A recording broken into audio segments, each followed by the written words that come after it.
দুর্নীতি মামলায় বরখাস্ত মেজর জেনারেল জিয়াউল হাসানের ৮তলা ভবন নিয়ন্ত্রণে নিয়েছে দুদক। সোমবার পূর্বাঞ্চলের জলসিঁড়িতে অভিযান চালিয়ে বিপুল পরিমাণ আর্থিক অসঙ্গতির তথ্য পায় সংস্থাটি। এদিকে সাবেক ভূমিমন্ত্রী সাইফুজ্জামান চৌধুরী জাবেদের গুলশানে জব্দ করা ১৮ কোটি টাকার দুটি ফ্ল্যাটে মিলেছে দুর্নীতির নানা আলামত সহ ২৬০ ধরনের সামগ্রী। ৪০ কোটি টাকার অবৈধ সম্পদ ও ৩৪২ কোটি টাকার সন্দেহজনক লেনদেনের অভিযোগে ২০২৫ সালে বরখাস্ত মেজর জেনারেল জিয়াউল হাসান ও তার স্ত্রী নুসরাত জাহানের বিরুদ্ধে মামলা করে দুদক। সংস্থাটির আবেদনে তাদের সম্পদ জব্দের আদেশ দেন আদালত।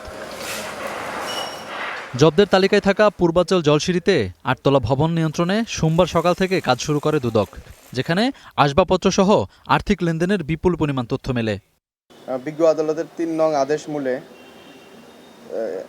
সাবেক মেজর জেনারেল জিয়াউল আহসান ওনার সম্পত্তি ক্রোক এবং অবরুদ্ধ করা হয় এবং সে প্রেক্ষিতে সে আদেশ মোতাবেকই আপনারা জানেন আজকে সংশ্লিষ্ট কর্মকর্তা যিনি মামলা তদন্ত করছেন তিনি সহ এই ৮তলা যে ভবনটি আছে এই ভবনটি রিসিভারকে সঠিকভাবে বুঝিয়ে দেওয়ার জন্য আজকে দুদক থেকে একটি টিম গেছে। এদিকে গুলশানে সাবেক ভূমিমন্ত্রী সাইফুজ্জামান চৌধুরী জাবেদের ১৮ কোটি টাকার দুটি ফ্ল্যাট নিয়ন্ত্রণে নিয়েছে দুদক, যেখানে দুর্নীতির নানা আলামত সহ ২৬০ ধরনের সামগ্রী মিলেছে।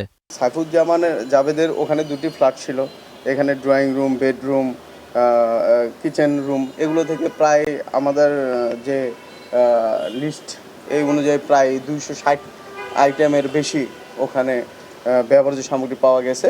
এছাড়া কিছু আর্থিক অসঙ্গতির দালিলিক তথ্য প্রমাণ পেয়েছে যা আমাদের তদন্ত কাজে সহায়তা করবে বলে সংশ্লিষ্ট কর্মকর্তা ধারণা করছেন। সাবেক এই ভূমিমন্ত্রীর বিরুদ্ধে ৯ দেশে ১০,০০০ কোটি টাকার অর্থ পাচারের প্রমাণ পেয়েছে দুদক। আহমেদ রবি, স্টার নিউজ, ঢাকা।